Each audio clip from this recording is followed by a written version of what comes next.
Student Outreach Coordinator for the Office of the QEP, and today we have Ms. Jordan Ogden here with us.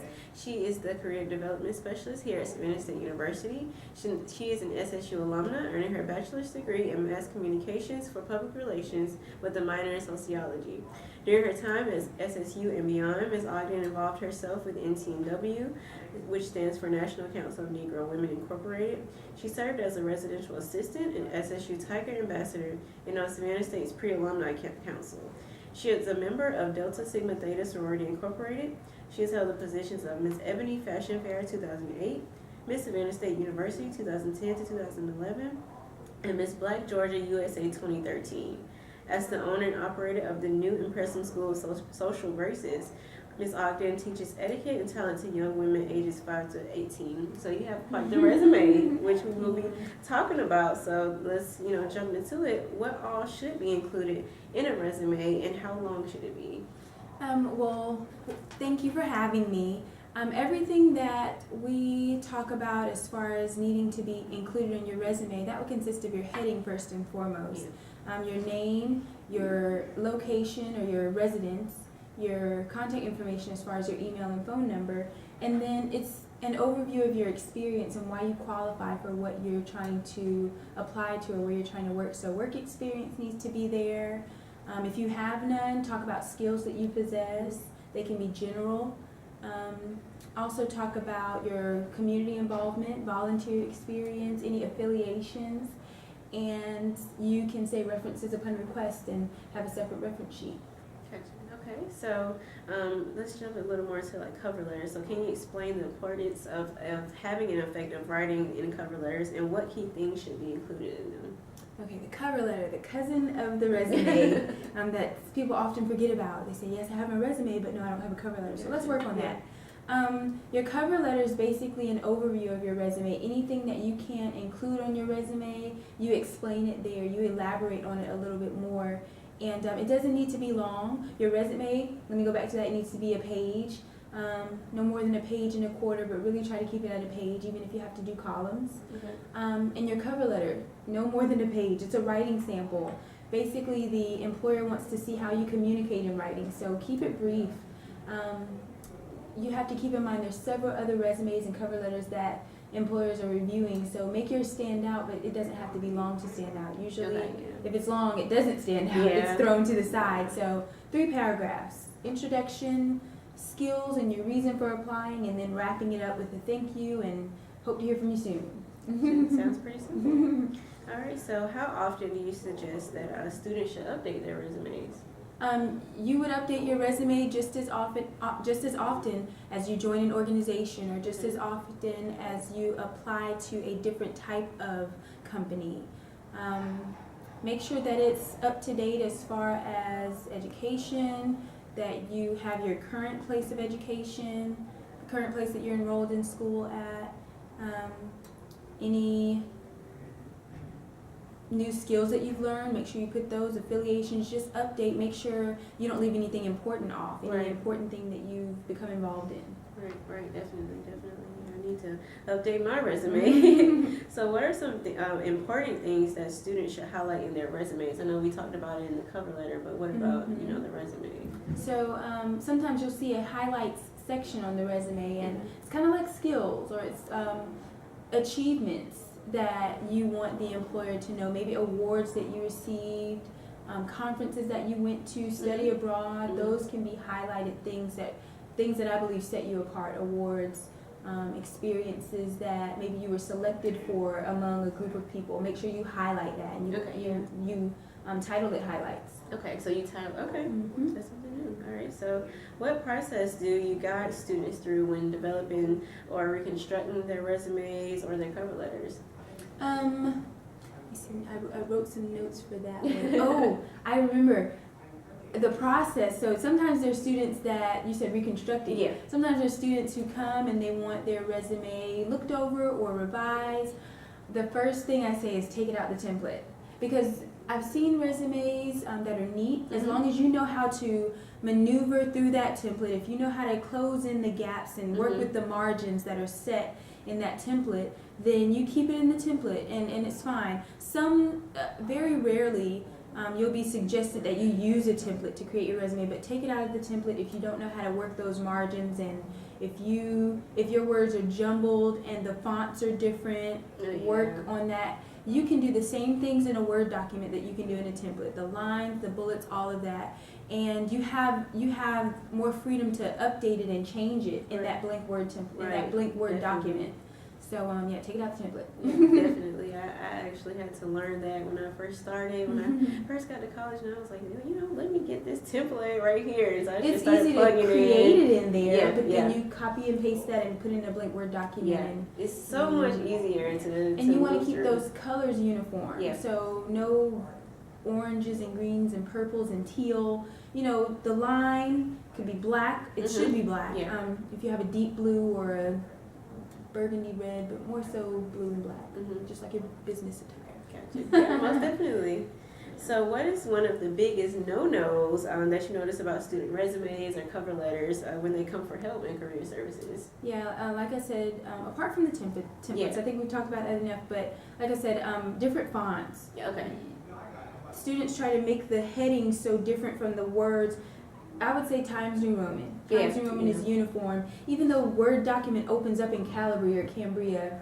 But Times New Roman. Make sure your fonts are all the same. Don't try to make your heading Cambria or Verdana and then your wording is Times New Roman. And your sizes can be different. Your headings may be bold and 12, and your writing may be 11. Your name may be bigger, but keep it all in the same font. And keep the colors uniform. So templates and fonts are like the biggest. And spelling. Check your spelling. Oh yeah, most definitely. Make sure there's no jumbled words. Sometimes with the template you have, you'll take it out of the template, put it in the document, and it's everything will be placed in different places. So, yeah. So you just have to proofread, revise, making sure. And come see career services. Yes, of course, most definitely. So let's kind of move aside from working in career services. You are an entrepreneur. And so what inspired you to become an entrepreneur and more importantly, an etiquette instructor? I created J Enterprises LLC in April of 2012, so it'll be 5 years this year. Oh, wow. What am I going to do to celebrate 5 years in business? But I created J Enterprises shortly after I left my first career at the radio station. Okay.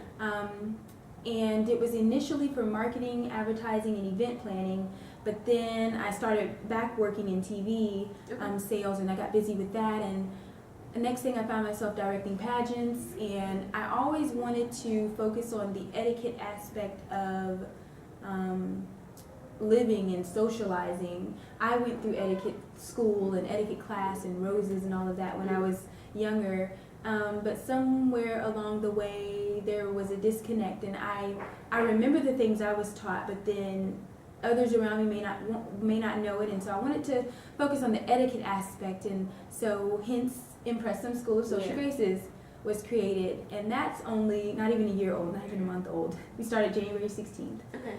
And that's under J Enterprises, and the mission and vision is we started with young ladies, but I eventually want to work with young men. Okay. And the mission and vision is to help them become socially savvy. We also teach modeling and acting and other life skills, professionalism. But we talk about fun things like relationships, intimate relationships as well as friends and family relationships, goal setting, health and fitness, all of those things. And we cover those in an amount of 5 months.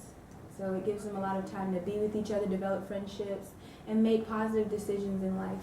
Well, that's seriously impressive for Impressum. Yeah. It's really positive. It's very, very positive, especially for our young females and our young males in the future. So, adding on to it, how was it developing the etiquette curriculum for the first time, and what are some literary obstacles that you faced when developing curriculums for your etiquette classes? I started working on the curriculum like over the holiday break, like Thanksgiving, and then I finished it up around the Christmas break. We opened up in January. But I had the vision in my head the whole time. It was just writing it down on paper. I had been jotting at different places, like I mentioned in there. I have notes everywhere. But it was a struggle to bring it all together, Gotcha. put it in order, and say, okay, this is what this class is going to be. So I had to break it into classes, and then break each class into hours, 4 hours. And because it was a curriculum, I went to a Dr.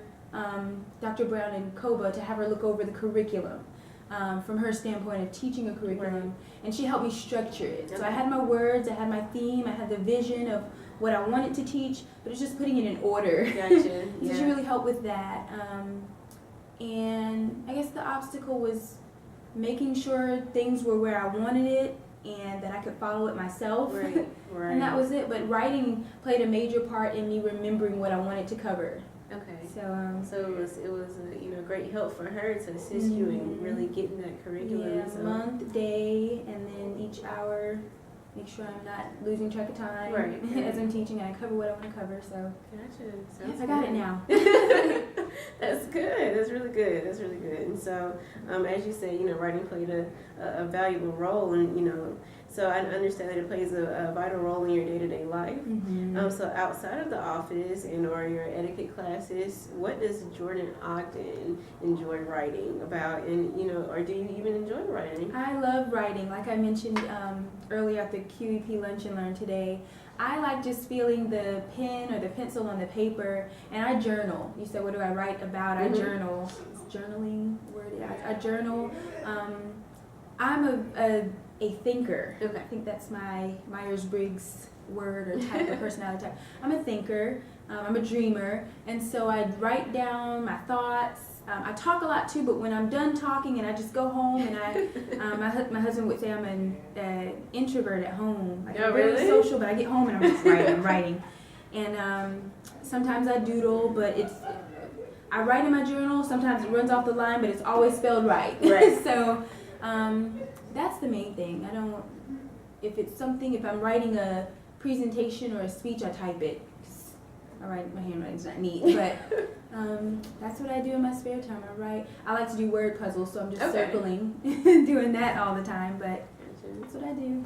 Apart from work, gives me enough to write. Yeah, most definitely, most definitely. So, what have you learned about yourself throughout your writing?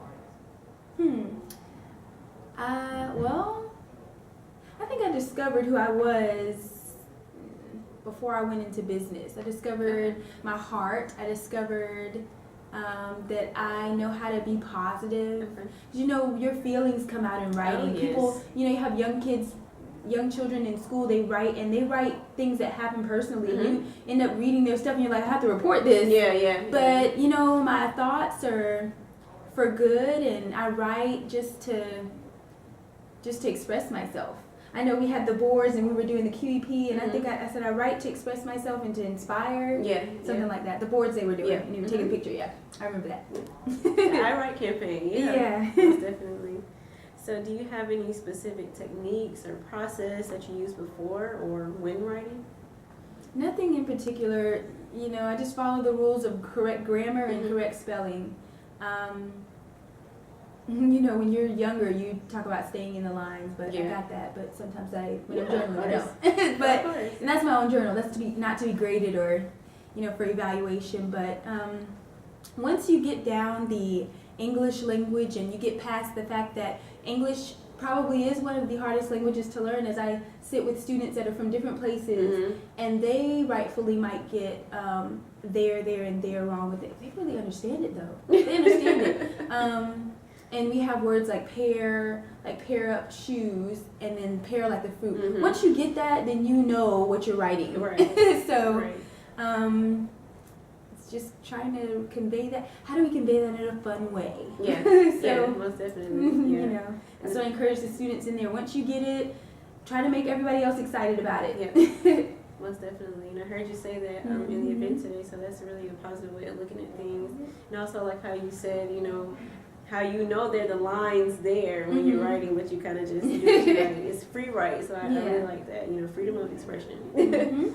And so Are there any last words of advice or thoughts that you would like to leave with us today, or with students regarding resumes, cover letters, or anything that we've discussed during this interview? I think overall, not even just focusing on, before you get to the resume, the cover letter, think about, I would say, read. Once you develop a love for reading, then writing's not a burden. You become more familiar with words when you read, and it makes writing not so much a tedious task. The words come to you. It's the language you speak. Mm-hmm. So my advice would be to read more. You have lots of students who struggle with spelling and with grammar, and they might speak well, or maybe they don't. And I learned that in mock interviews. I say, okay, let's work on these words because I heard them, but you didn't say them correctly. I like doing mock interviews. Yeah. It's a whole nother thing. And once I loved reading young. My mom's a social worker. She's not an educator, but she's in the school system, so she made me do the vowels and the sounds and all that. And I was like, okay, why are we doing this? But now I get it, and there's people who struggle with it, and thank you, Mommy, for making me do that. But just read. Find things that you're interested in reading about, even if it's a magazine that's about fashion or love or something, and just read it over and over, and become familiar with the words. Most publications aren't using just basic language. They're using words like disposition and pursue. People trip over that word a lot. Spell it like purse, not peruse, pursue. People come across that word a lot, and you find yourself spelling words out to college students. Right. So read. Right. And that's definitely some great advice to leave. And we just want to thank you so much for not only being at Lunch and Learn event, but conducting this interview right here, right now, and leaving that positive advice and positive spirit, with our audience. So thank you again, Jordan, so much. Thank you.